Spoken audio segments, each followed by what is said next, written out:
उत्तराखंड देश का पहला राज्य बनने जा रहा है जहां यूसीसी जो है वो लागू होने जा रहा है। और सबसे बड़ी बात यह कि आज कैबिनेट की बैठक जो हुई है उसमें यूसीसी की नियमावली को जो है वो मंजूरी मिल चुकी है। इसी मुद्दे पर बातचीत करने के लिए हमारे साथ संसदीय कार्य मंत्री प्रेमचंद अग्रवाल जी मौजूद हैं। अग्रवाल जी, किस तरीके से आप देखते हैं आज का दिन भी जो ये कड़ी है उसके लिए महत्वपूर्ण है, क्योंकि आज की जो कैबिनेट बैठक हुई है उसमें यूसीसी की जो नियमावली है उसको लेकर मंजूरी दी गई है, और आपको क्या लगता है कि कितने इससे अधिकार और जो है वो मजबूत होने वाले हैं? देखिए, आप जानते हैं कि आज जो कैबिनेट बैठक हुई है ऐसे टाइम पे हुई जब माननीय मंत्रीगण सभी लोग चुनाव प्रचार में लगे थे, और इस बैठक की महत्ता उसी रूप में समझी जा सकती है कि हम लोग आज बैठक में यहाँ उपस्थित थे और विभिन्न बिंदुओं पे चर्चा होने के साथ साथ यूसीसी की नियमावली पे भी आज माननीय मंत्रिमंडल ने अपनी मोहर लगाई है और माननीय मुख्यमंत्री जी को इसके लिए अधिकृत किया गया है।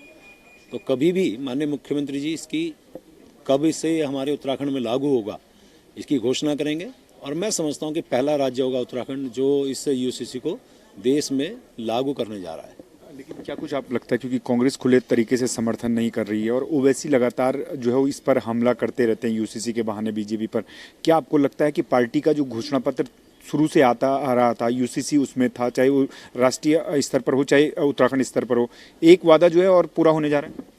नहीं, आप जानते हैं भारतीय जनता पार्टी एकमात्र ऐसी पार्टी है जो घोषणा पत्र में बात कहती है वो लागू करती है।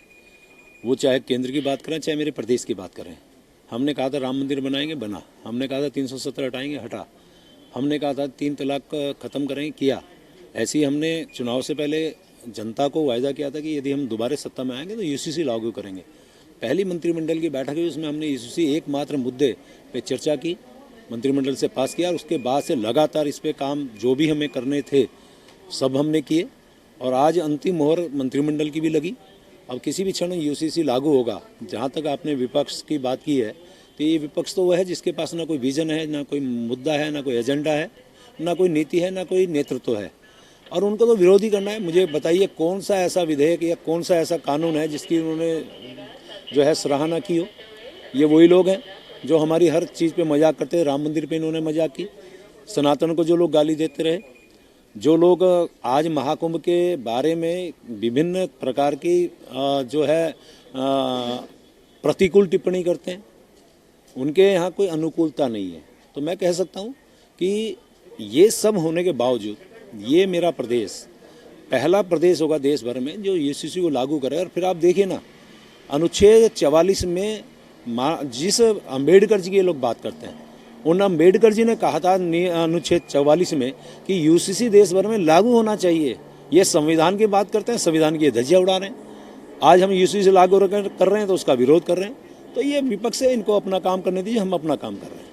क्या आपको लगता है, क्योंकि महिला अधिकारों की बात आप कर रहे हैं कि और सुरक्षित इससे होंगे और वो एक धर्म नहीं सभी धर्मों के होंगे, तो लगता है कि वास्तव में महिलाओं को सुदृढ़ बनाने के लिए एक और बड़ा जो है वो कदम है? ये सभी जाति धर्मों के लिए समान अधिकार का कानून है।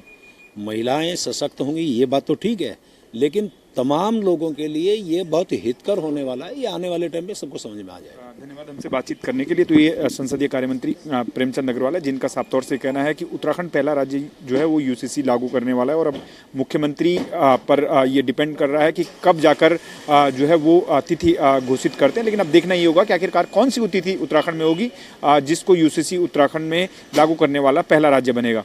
कैमरा पर्सन निशांत के साथ मनीष जंगवाल, रफ्तार मीडिया, देहरादून।